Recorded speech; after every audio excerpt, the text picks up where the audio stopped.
a wee bit about kind of training to teach in the UK. So my main universities I would work with and my main specialism would be with regards to universities in the likes of Scotland, England or Wales. But hopefully the information will be relevant to any of you who are thinking about Northern Ireland as well. And if anybody's any questions at the end, as I said, I'll try my best to help you out. And certainly if I can't answer your questions, I might hopefully be able to point you in the right direction as well. Okay, so just to get started, in terms of kind of, when you're initially doing your research and you're looking to see what's out there, generally speaking, that most people will be looking for what's called a PGC, so Postgraduate Certificate in Education. Now, sometimes with some universities, you may note it as being described as a PGDE, but essentially it's the same qualification. The wording's just slightly different. So the PGDE is a Postgraduate Diploma in Education. Okay, so that is generally what you will find whenever you're doing your research. It is one of the most popular ways to get qualified as a teacher, and it gives you all the skills and experiences that you require to become a teacher. Okay, in terms of kind of what's available and the kind of age groups then as well, generally, it's broken up into 3 different areas. So they would normally be early years. So that's for any of you who are thinking about kind of primary teaching, but the younger ages. So generally that would cover you from kind of 3 to 7 years of age. There will be then the primary PGCE, which essentially covers you right through the primary stages. So right from 5 to 11. But sometimes you might see it advertised as 7 to 11, but don't panic or don't let that put you off. That will cover that full range of the primary school ages as well. And then you will notice then the secondary PGCs. Obviously, once you get into the secondary PGCs, they will become subject specific. So it will be a secondary PGCE in geography and history and art or English or whatever it might be. Okay. Now, when you're doing your research, just to let you know, you may also come across what's called a post-compulsory PGCE. So if any of you are thinking about teaching, but you're really interested in kind of the older age groups, so kind of 16 plus, you're thinking about maybe doing some lecturing or teaching in the likes of the further education colleges or universities, the post-compulsory one may be the option for you. And as I said to you, that's generally from 16 to 18 and onwards as well. So again, it's just to let you know about the different classifications that you will see and notice whenever you're out and about doing your research. Okay, in terms of the length of the qualification then, in the UK, it is still a 1-year programme. Okay, it's not a full master's programme the way it is in Ireland, but all of the courses will give you credits towards a master's. Now, again, this is something to bear in mind and to do a wee bit of research on. Different universities will offer a different number of credits depending on their PGC or their PGDE. So, by all means, do check this out and see what credits are available. Generally speaking, with most PGCs or PGDs, you're getting kind of almost 2/3 of a master's programme. Okay, so again, that can be really useful and really important for you, if you do want to finish that master's. Now, obviously, you're not going to want to be doing that in your first year as a qualified teacher, but many people that will do this in maybe in their second or the third year, and quite often you can actually do this by online distance learning as well. So again, you can get up to a full master's degree program if you want, but obviously that would be at a later stage. So 1-year full-time program. In England and Wales, generally, the programmes will commence in September and they go right through to June. So normal school academic year, essentially. Now, something to bear in mind and be careful about is if you are thinking about applying to the Scottish universities, they traditionally tend to start a wee bit earlier, as do their schools, okay? So a lot of their programmes will be commencing kind of mid to late August. So again, that's something just to bear in mind and be aware of, just in case you're kind of planning holidays or whatever it might be, or you're going travelling or whatever over the summer months, okay? Do bear in mind the Scottish universities do start back that bit earlier for their PGDEs, okay? You can do the qualification part-time if you want to. So if you're wanting to do the teaching qualification, but you want to kind of hold a part-time job, or you just want to spread it out, you can do it over the course of 2 years. But again, most people do kind of prefer just get it done and dusted in that 1-year session. There's also what's called the Schools Direct programme, and again, you'll probably notice this when you're out and about doing your research, and I'm going to talk to you a wee bit more about that in a few slides' time. Schools Direct programme, it's not as well seen, it's not as well sought after really as the traditional PGC. It's probably not as well thought of from a school point of view either, but it can be beneficial to some people if you have maybe some experience already, and I'll talk to you a wee bit more about that in a moment. And essentially that's really where you're training to teach on the job. So you're in a school and you're doing all of your training in a school setting on the job essentially. Okay, so in terms of key dates for 2022 and 23, so these are the deadlines and the application dates that will be relevant for anybody who's thinking of commencing the PGCE programme in September 2023. There are various different applications depending on where you're applying to. So basically, if you're applying through the English system, applications opened up there on the 4th of October. Okay, so we're open and ready to go. You can apply at any stage now. So the search opened up on the 4th of October, sorry, and then the actual application to be able to apply opened up there on the 11th of October. So they've already been open at this stage now for a good wee while. With the English applications, then there's no deadlines. So whilst that might be beneficial to many of you, it can also be slightly off-putting in the sense that you just don't know when to put your application in. So again, the advice would very much be, you know, if you have everything ready to go, try and get your application in as early as you possibly can. The earlier you apply, the better chance you have of getting a place on the programme. As we get later into the year, and certainly once we get into the new year, a lot of interviews will already be taking place and a lot of the places could already have been given away. And to be honest, universities, once they receive enough applications, they can close their courses at any time. So, you know, you are taking the risk if you leave it much later into the new year. Now, again, that is very much dependent on your subject areas as well. So again, it can be slightly complicated, but generally speaking, the subjects that they find difficult to fill are the ones that will close the latest. So they're going to be the likes of the maths and the sciences and the ICTs.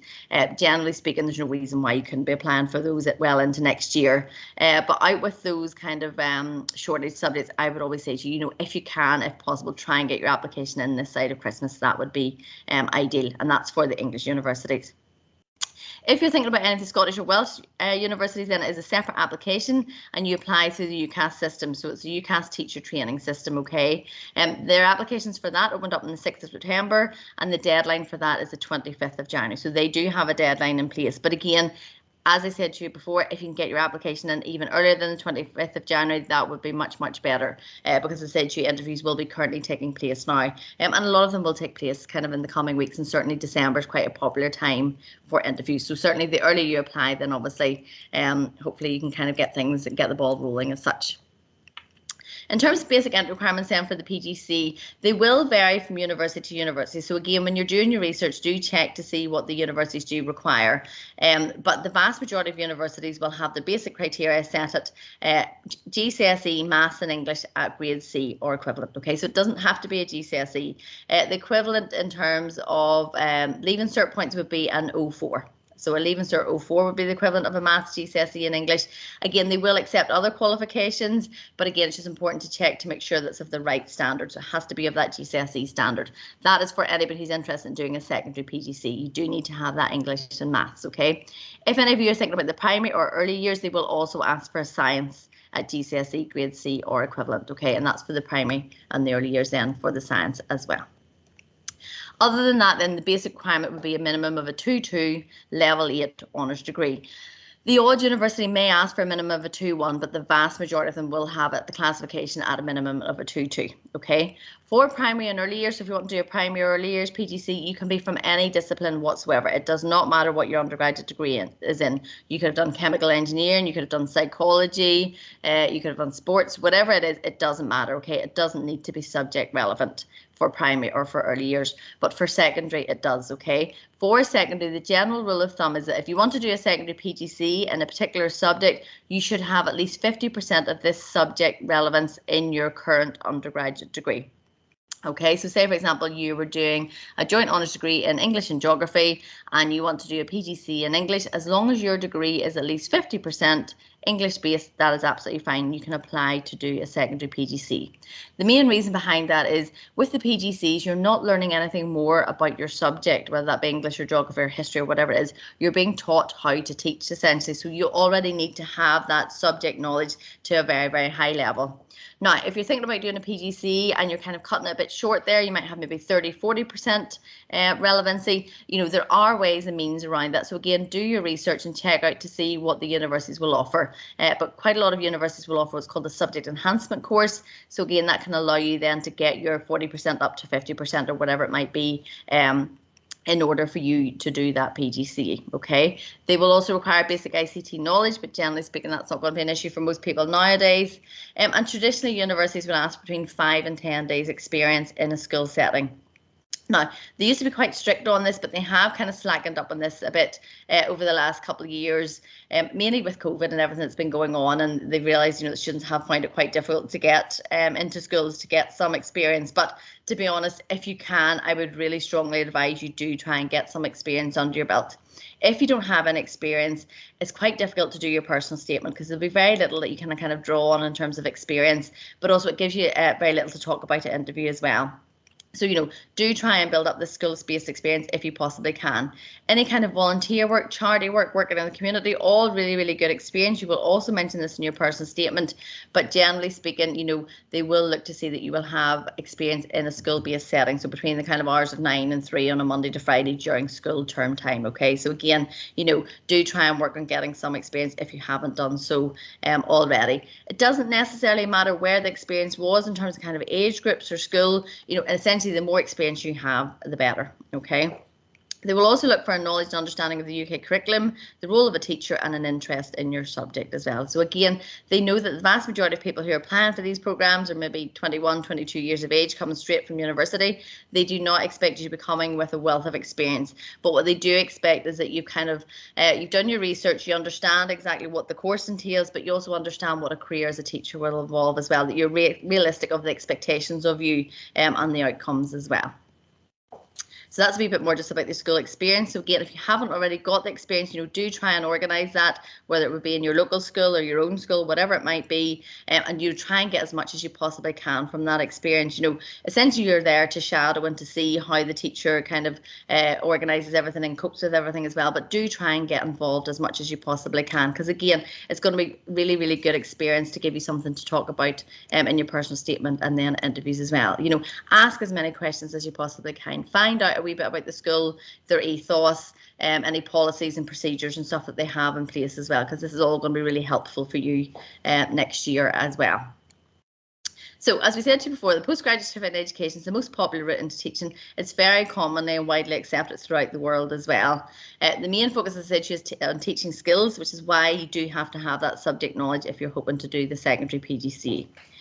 The cost for the qualification generally throughout the UK is £9,250, and that's for the year. Okay, a tuition fee loan may be available depending on your circumstances, so it very much depends on where you're coming from, your residency status, but also where you're applying to as well. But quite often you will be able to get a tuition fee loan to cover either the full £9,250, or certainly in Scotland you will be able to apply for a loan to cover £5,500 of that tuition fee loan. So again, it's just important to kind of do your research depending on where you're thinking about applying.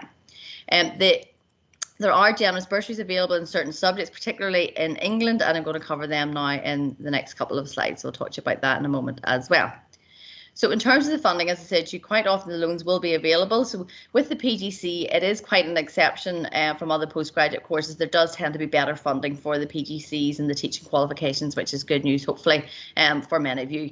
The loans work exactly the same way as they would do for an undergraduate loan, in the sense that, the student loans company will pay the university on your behalf, so you don't need to worry about paying it up front or having that money initially. It's paid directly to the university on your behalf. You will only start to then repay it once you've got a full-time permanent job and you're earning over the threshold of £25,000. Okay, so unless you're hitting those three criteria, you will not be expected to pay a penny back. So only once you can then afford to pay it, once you hit the 25,000, they now deem that you can afford to pay it back. But even then, to be honest, you're paying very, very small amounts of money out of your salary. You might start off by paying something like 50, 60, 70 pounds a month out of your salary. So it is paid back on a very, very affordable scale. So obviously, if you're entitled to get that loan to pay for those tuition fees up front, make sure you do avail of that, because it's just going to free you up just in terms of any money that you have then will obviously help with your accommodation and your living costs, for example. Right, so I spoke to you about the bursaries and scholarships. So these are available at the English universities and the Welsh universities generally. Now, the English bursaries tend to be the best in terms of kind of value for money, but they are very much dependent on the PGC that you're wanting to do. So for those of you who are hoping to do an early years or primary PGC, unfortunately, there's no bursaries or scholarships available for primary or early years this year. Now, they do change every single year, but these have been announced now there just a couple of weeks ago for 2023. So if anybody's thinking about doing a PGCE in secondary chemistry, computing, maths or physics, you will be entitled to get a bursary of £27,000, okay? Anybody who's thinking about doing a language PGC or a geography PGC, you will be entitled to get a £25,000 bursary. Anybody thinking about biology or design and technology, you're going to get a £20,000 bursary, and anybody wanting to do the PGC English secondary qualification, you will get £15,000. Okay, so that is money that's given to you tax-free that you do not need to repay. So that's going to be really, really useful for any of you who are considering doing a PGC in any of those areas. Okay, they're not means tested. Absolutely everybody is entitled to get them as long as you hold at least a minimum of a 2-2 honours degree. Okay, so again, that's going to go a long way to help pay with your accommodation and your living costs and making life much easier for you next year. So well worth looking into. The English government also have bursaries. Now, they're generally not anywhere near as generous, but again, it's well worth looking into as well.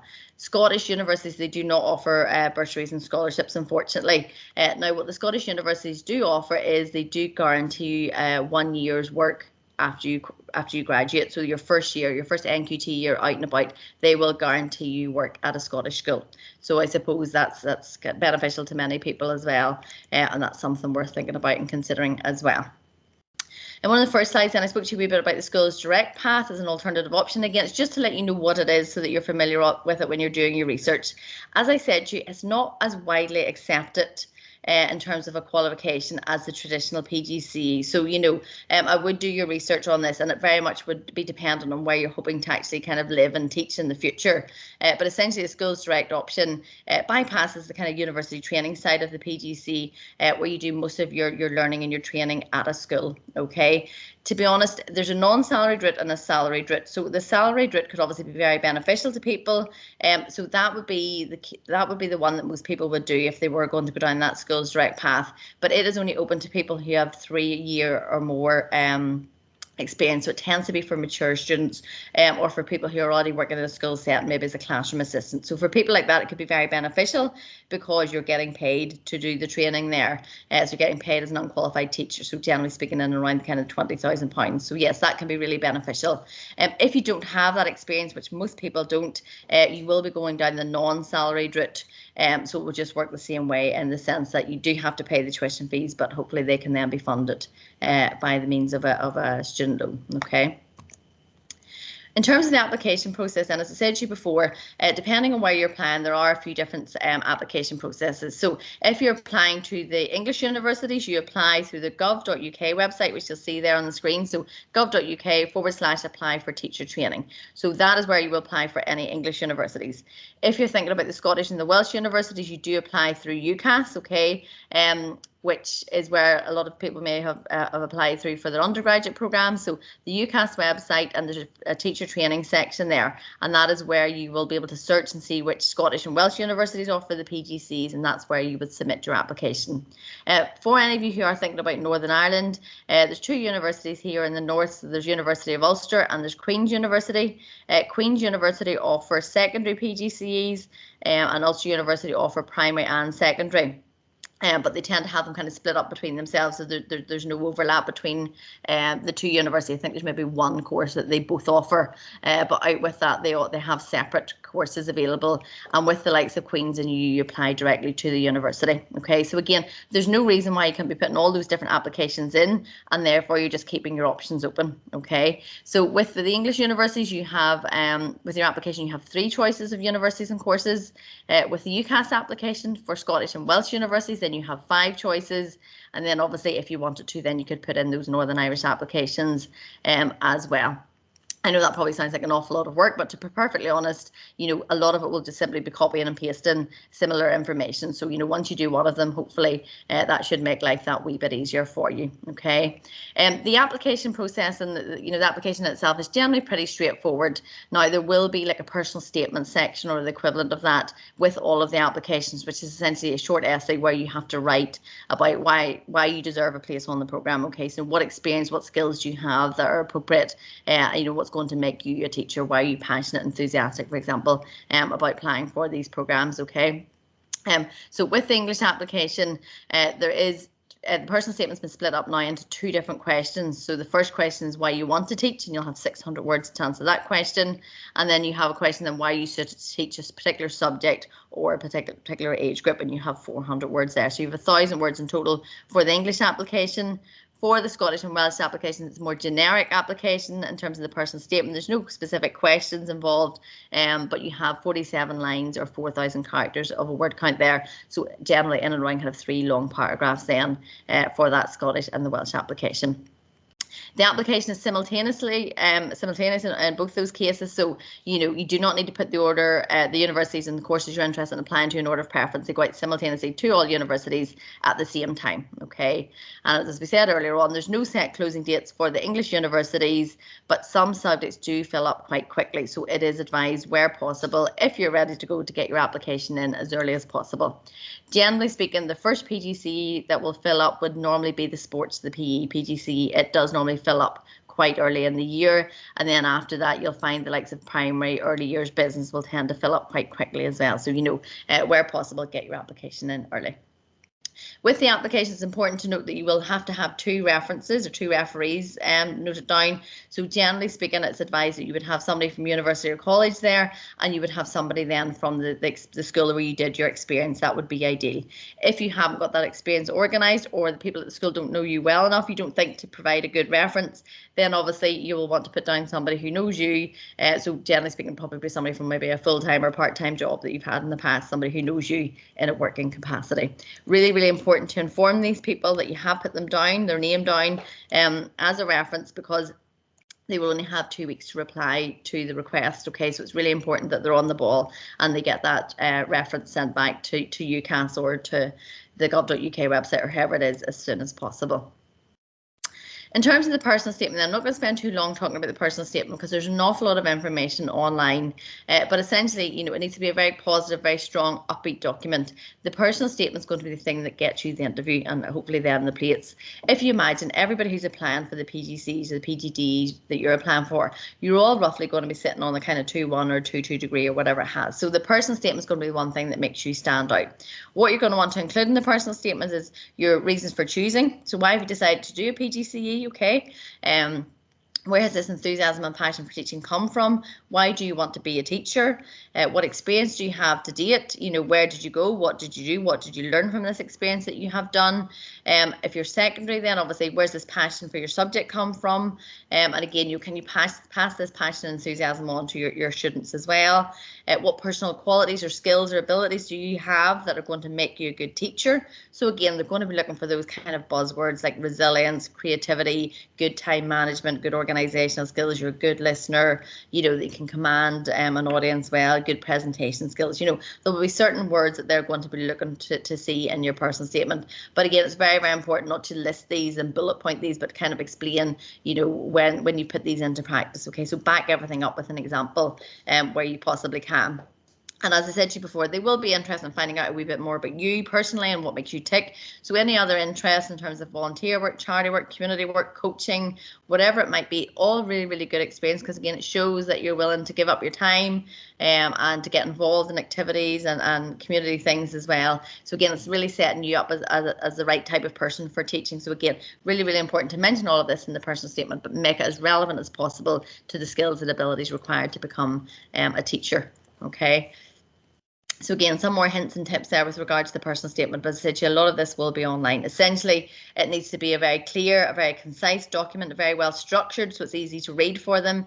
Some universities, if they do have an awful lot of applications, unfortunately, they will just skim read it. So again, it's really, really important that even if they are skim reading, that they can kind of get the gist of it and that they know that you're going to be a good candidate as well. Best piece of advice I could give you with the personal statement is show it to friends and family members, people who know you best, and just ask them, look, am I selling myself to the best of my ability, or have I done something, or do I have any other skills and abilities that you think might be more relevant?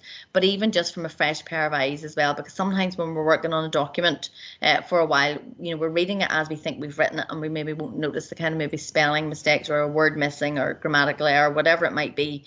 As many fresh pairs of eyes as you can get, and as much advice and help as you can possibly get on the personal statement will be really, really useful. The personal statement, you will need to take a bit of time with it. It's not going to be something you're going to get done in the space of a day. It could be something you're going to maybe want to draft and redraft over the course of a week or two. So it is really important to make sure you set aside the time to make sure you get it right. But essentially, if you do a really good, really strong personal statement, you're almost there. You're going to get over there for interview, and hopefully then that's you getting offered the place.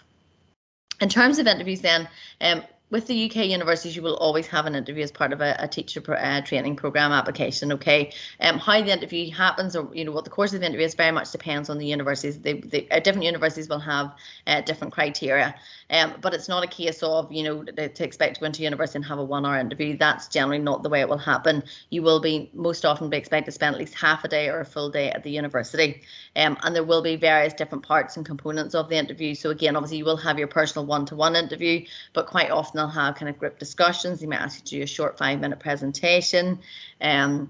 Sometimes they may ask you to sit a basic literacy and numeracy exam, for example. So different universities will ask you to do different things. But generally speaking, the universities are not there to catch you out. They will give you plenty of advance warning of what they expect of you on the day, and how it's all going to unfold as well. And again, if they don't, be proactive, pick up the phone, send an email, say, look, I'm coming over for interview next Friday. I'm delighted to say I'm going to be attending. Can you let me know what's going to happen on the day? Okay, so find out as much as you possibly can in advance of the interview.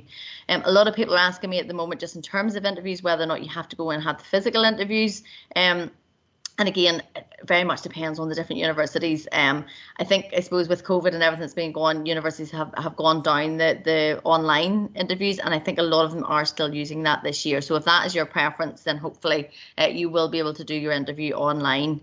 But universities do like to meet you and to see you, and sometimes that can kind of work better for people in a face-to-face environment. So it is very much up to you. And again, if you get invited for a face-to-face interview and you can't make it, because maybe it's expensive heading over, or maybe it's during exam time or whatever, again, just be proactive as possible. Pick up the phone and say, like, I'm really sorry, I can't make this. Would it be possible that I could do an online interview? And if you don't ask, you don't get. So it's well worth looking into and investigating as well. In terms of what your interview is looking for, generally speaking, there's 6 things that they will be looking for at the interview. So they're looking for a commitment to and understanding of primary or secondary education, depending on which one you're applying for, and the role of a teacher within that. They're looking for good personal, intellectual and communication skills, a positive attitude towards working with children and young people, okay, a passion, knowledge and confidence as well, particularly for those of you with a subject area, okay. They're looking for a real enthusiasm and understanding of your particular subject that you want to teach, and clear and accurate spoken English. So generally speaking, that will be the 6 things that they will be looking for at the interview stage. In terms of the interviews then, again, advice on interview techniques. Again, there's lots of information online, and specifically for those of you who are interested in applying for teacher training programs.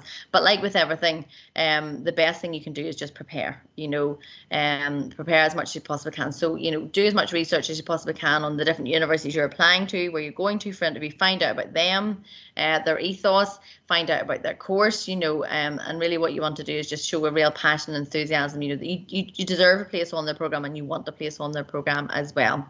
Where possible, try and keep abreast of kind of different educational issues, and that can be anywhere. It doesn't have to be within the UK, it can be at home in Ireland or wherever it might be, but do try to have kind of up-to-date knowledge on educational issues and what surrounds it. So again, there's 2 websites I've linked there. So the TES, the Times Educational Supplement, and the Guardian Education websites are really, really good resources for teachers, and there's lots of information about what's happening kind of at the moment in education. So again, it would do no harm to do a wee bit of prep there on those websites as well. Generally speaking, at the interviews, as I said to you before, they do not expect you to be coming with an awful lot of experience. They do not expect you to be the finished article, but they want to know, why do you want to be a teacher? Where's this passion and enthusiasm come from? What can you bring to a school and to a classroom as well? Okay, so essentially, it's just really, really important to be as relaxed as possible, and that'll all come from hopefully good preparation, and just obviously be yourself as much as you possibly can. Once you've had your interview, then universities will generally come back to you pretty quickly to let you know whether or not you have got a place, okay? And generally speaking, more often than not, they'll come back to you within a couple of days to let you know whether or not you've got an offer.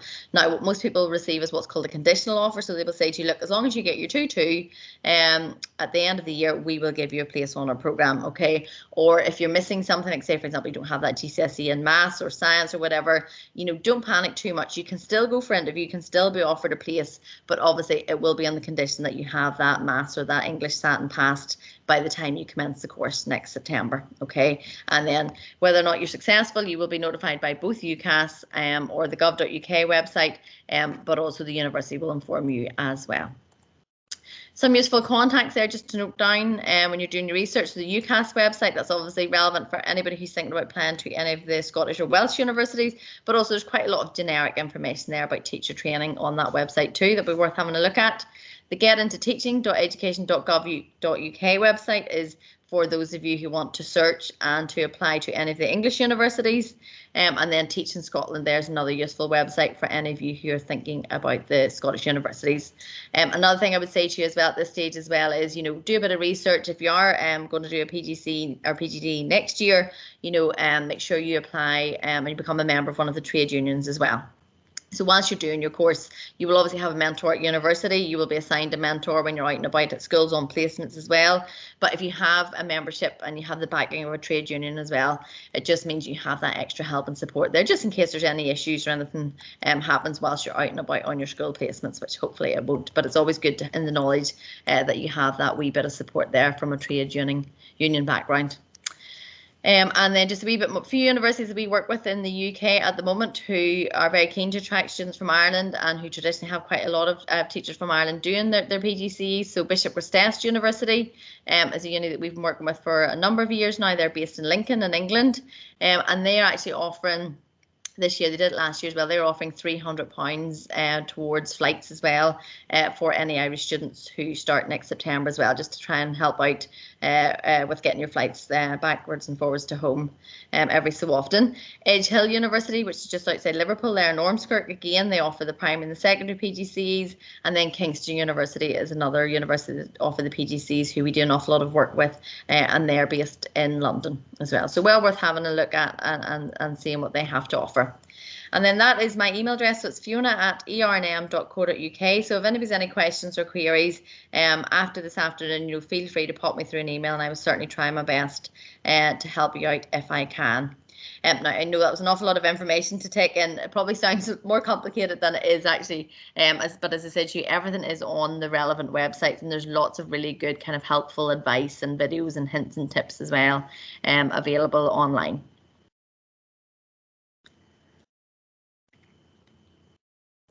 Thanks so much, Fiona. That's great. I'm just going to open it up to the floor here now for some questions. So I'm just going to stop recording now.